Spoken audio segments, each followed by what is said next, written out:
friends, I am Arpit and I am here with today's analysis. Today is 23rd of November and we are going to deal with two very important topics which are in news. Actually, it is one topic only, but yes, I have divided it into two.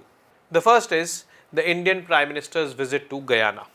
Guyana is a country in the South American continent, the northern part of it, rich in oil and natural gas resources, and this visit is part of the Indian Prime Minister touching the untouched lands. We are observing this in his third term of Prime Ministership. He has been going to countries where the last Indian Prime Minister visited many years ago. Guyana is one such country where Indira Gandhi visited last as the Indian Prime Minister, and now after Indira Gandhi it is the Indian Prime Minister now who is visiting this particular country. Well, a lot of talks were there with respect to defense, with respect to digitalization, trade, investments, energy and all with Guyana. And in Guyana only there was this CARICOM summit. CARICOM is Caribbean Community. The second India CARICOM summit was conducted over there, where the Indian Prime Minister met with all the CARICOM countries. There are 21 CARICOM countries, 15 full-time members and 6 associate member countries are there.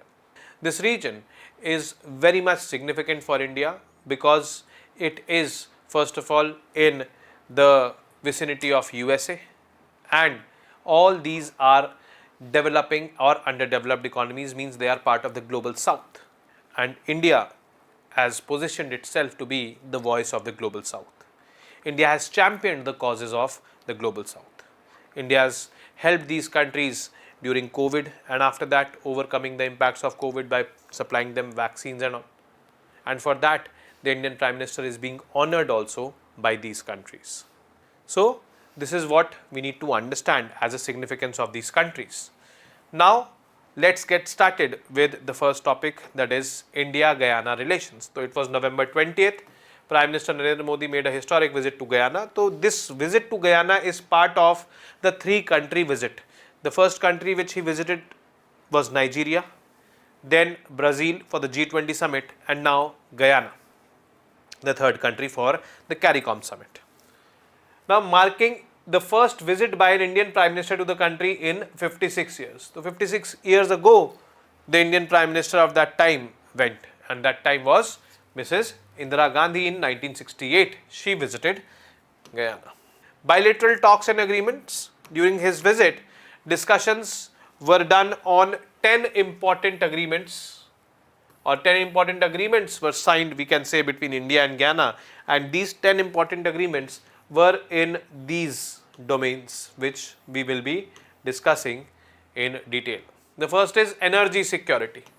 So as I told you that Guyana is having good amount of reserves of oil and natural gas. We covered it last week also in one of the dates where we were talking about why Guyana is important. So PM Modi emphasized Guyana's growing role in India's energy security. India's energy demand is on the rise. It is, I think, the world's second largest importer of energy, and we need reliable partners. We need to diversify our import basket with respect to energy as well, and Guyana obviously can play a crucial role in it. Before Guyana, the Prime Minister was in Brazil, and before that in Nigeria. Nigeria is also the largest producer of oil in Africa. So there also we were talking about this. So it is very clear that we are wanting to secure our energy ties with these countries, and that is why this energy security was being emphasized. PM Modi emphasized Guyana's growing role in India's energy security. A long-term blueprint for energy cooperation is set to be developed. It can be seen the Indian companies being stationed in Guyana and exploring and exploiting or taking out oil from the oil fields of Guyana. Digital payments. So this is one such thing which has been the hallmark of India's engagements with many countries in the world, including some developed countries also, because UPI, one of the key agreements, was signed with respect to that, India's UPI, and it will facilitate seamless digital transactions between us. Then defense cooperation. India will continue supporting Guyana's defense sector, offering military training, scholarships and equipment. India has already supplied 2 Dornier aircrafts to Guyana this year. So India's defense exports are on the rise, and we are wanting to give these defense equipments to many countries in the world right now. And in the times to come, you will see how India has influenced these countries, or India has increased the capabilities of these respective countries by supplying them these defense equipments and all. Agriculture and food security. India has contributed to Guyana's food security by providing millet seeds in 2023. So 2023 was the International Year of Millets as announced by the United Nations, and that too announcement was done on the request of India. So India is the largest producer of millets in the world, and India gave these millet seeds to Guyana ki bhai you also grow. The best thing about millets is that they can grow in semi-arid regions. They do not require water too much. They are not water intensive crops. So in the face of climate change, global warming, these alternate sources, millets, apart from wheat and rice, can also be considered as part of the diet by the individuals or by the humans. It is just the awareness which we need to generate, and that was the main purpose of this International Year of Millets. So agriculture and food security, we are collaborating with Guyana in this domain. And last is healthcare. India will establish a Jan Aushadhi Kendra in Guyana. So this Jan Aushadhi Kendra is basically responsible for providing generic medicines. The generic medicines are those medicines which are not branded medicines, but they are manufactured by the manufacturers only, but those manufacturers did not invent the formula for that medicine. So let's suppose we need to understand this generic medicines concept. So let's suppose I am owning a pharmaceutical company, and my pharmaceutical company did a lot of research and development and developed a medicine for dengue. I filed for a patent, and I got the patent because this is a novel invention, nobody has found it yet.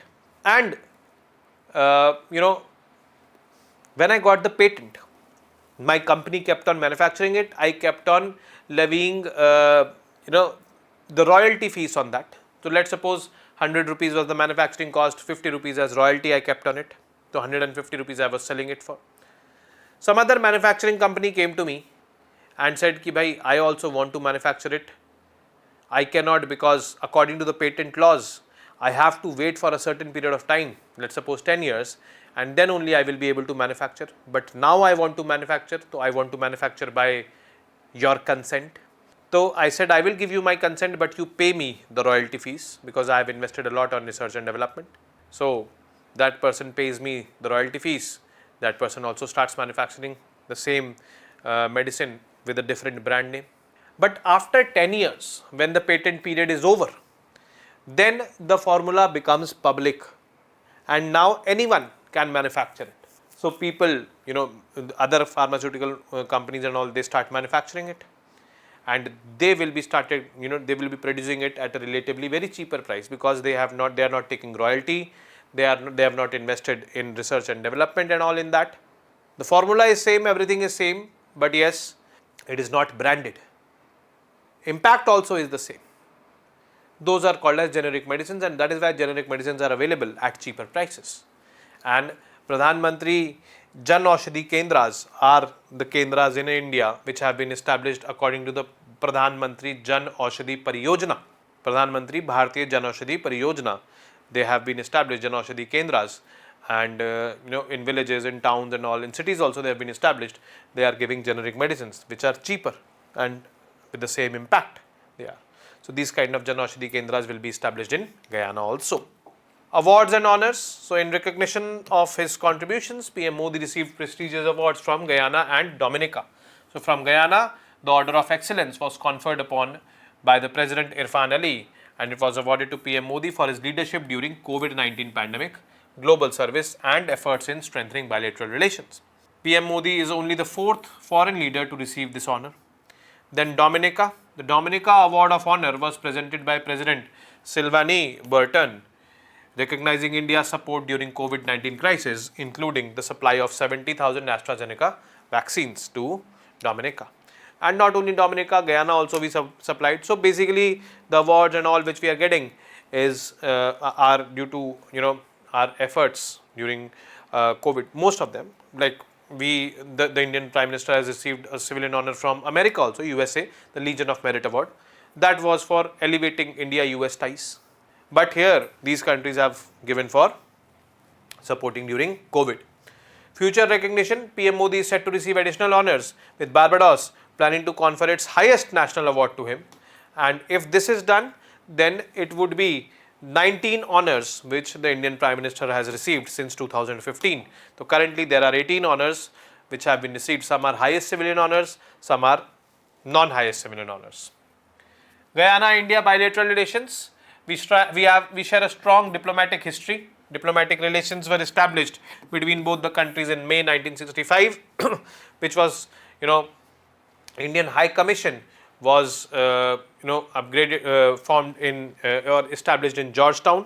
And cultural diplomacy, if I talk about, the Swami Vivekananda Center, Cultural Center, was established in 1972. It has played a key role in fostering cultural ties between India and Guyana. Infrastructure support, India has contributed to several major infrastructure projects in Guyana, including National Cricket Stadium, solar traffic lights, and the Center of Excellence for Information Technology, CEIT, over there. About Guyana as a country, so it is located over here, the northern part of South America. So it is considered as northeastern part of South America. Borders, it borders by the Atlantic Ocean in the north, Suriname to the east, Brazil to the south, and Venezuela to the west. Major rivers, Corantine, Berbice, Demerara, and Essequibo are the important rivers passing through this country. Oil reserves, Guyana has emerged as a significant player in the global oil market, with recent discoveries of over 11.2 billion barrels of oil equivalent, making up about 18% of the global oil and gas discoveries. And obviously this has increased the importance of Guyana. Next is India CARICOM Summit. CARICOM stands for Caribbean Community, and this was the second India CARICOM Summit which was hosted by Guyana only. That is why the Prime Minister was there. So it was there in November 2024. Summit focused on strengthening ties between India and the Caribbean nations across several key areas. So what is CARICOM? First of all, we should know the basics of that. The Caribbean Community, CARICOM, formed in 1973, is an important regional organization consisting of 21 countries. This includes 15 member states and 6 associate members. Which are these 15 member states and 6 associate members? We will see. So stretching from Bahamas in the north to Guyana and Suriname in South America. It represents a diverse population of approximately 16 million people, with a significant proportion, that is 60% of the population, under the age of 30. That is, young population is there. Key objectives of CARICOM: economic integration, foreign policy coordination, human and social development, and most importantly, security of the region. Members, so 21 out of 21, 15 are the member states and 5 are associate members. Member states: Antigua and Barbuda, Bahamas, Barbados, Belize, Dominica, Grenada, Guyana, Haiti, Jamaica, Montserrat, St. Kitts and Nevis, St. Lucia, St. Vincent and Grenadines, Suriname and Trinidad and Tobago. Associate members: Anguilla, Bermuda, the British Virgin Islands, Cayman Islands, and the Turks and Caicos Islands. So these are associate members. India's engagement with CARICOM. India's relationship with CARICOM is crucial to its Global South strategy. The Global South, developing and underdeveloped countries of Asia, Africa and South America. So this Caribbean region is largely considered part of South America. All these are developing countries, and we have taken this pledge to be the voice of the Global South. So it is very important to partner with them, and obviously we have stood by them, we have helped them, especially during COVID and all. CARICOM's members, many of whom are also part of the Commonwealth of Nations, offer India a wider platform for global cooperation and shared concerns over issues like climate change and all, and climate change is bringing in a lot of climate induced disasters over there. So cooperation is needed, help is needed, and India is ready to collaborate with them on these fronts. Like India won the T20 World Cup this year, which was there in West Indies and USA. So the final and all was there in West Indies, and after the final the team India was stuck in the hotel for 2 to 3 days, and that was because cyclone was there, and that cyclone caused a lot of damages in that region. So the point I want to make over here is that this region is prone to such kind of disasters. They come over there frequently, and with climate change, the frequency and intensity have increased. Disaster management and trade from the basis of India CARICOM partnership. So these are the areas where we can engage with CARICOM. Now CARICOM, another meaning in this summit. So basically 7 pillars of India CARICOM relations were under discussion in this year's summit. And if I see the acronym of these 7 pillars, it came out to be CARICOM only. It was purposefully kept as CARICOM. So these CARICOM are 7 pillars of discussion in this year's summit. Purposefully they were kept as CARICOM. That is why another meaning of this summit. वैसे तो CARICOM's meaning is Caribbean Community. Key C stands for capacity building. India will offer 1,000 IT scholarships for CARICOM nations and expand its technology center in Belize for all CARICOM members. A stands for agriculture and food security. India will share its agricultural technologies such as the use of drones and promote millet cultivation to enhance nutrition in CARICOM countries. R, renewable energy and climate change. India invited CARICOM nations to join the International Solar Alliance and pledged support in climate change mitigation, including a $150 million credit line for renewable energy initiatives. I, innovation and technology. India will share innovations like UPI and digital payment infrastructure to enhance CARICOM's technological landscape. C, cricket and culture. So cricket is quite common in that part of the world, and we could see the Indian Prime Minister meeting with a lot of the ex-cricketers and all, like I would say Clive Lloyds and all he met with, and he was having a good laugh with them. There are videos which are circulating on the social media. If you follow MyGov and all, you'll see they've posted such kind of videos of the Indian Prime Minister interacting with the cricketers of that region. The PM Modi proposed offering 11 scholarships per CARICOM country for women's cricket coaching to promote empowerment. Then O, ocean economy. India will assist CARICOM nations in exploring marine resources, regional connectivity and maritime security. And M, medicine and healthcare.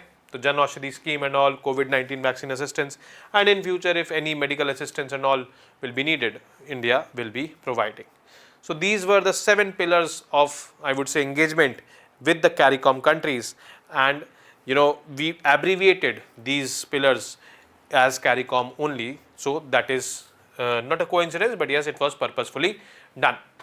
So it is our global south strategy. We are engaging with countries in the global south. We are not thinking that this country is small, this country has less relevance and all.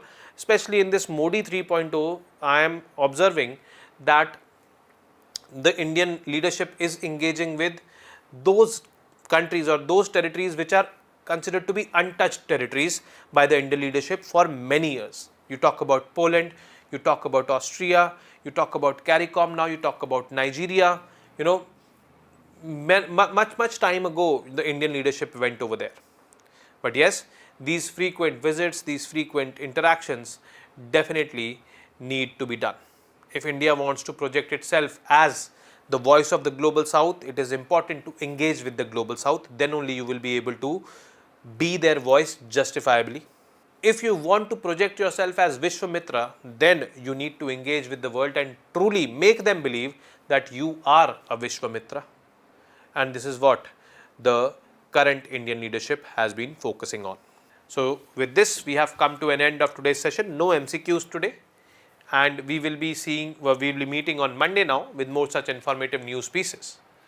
Till then, you guys very well know what to do. Keep studying, keep reading, keep writing, and most importantly, keep revising. Namaste, Jai Hind.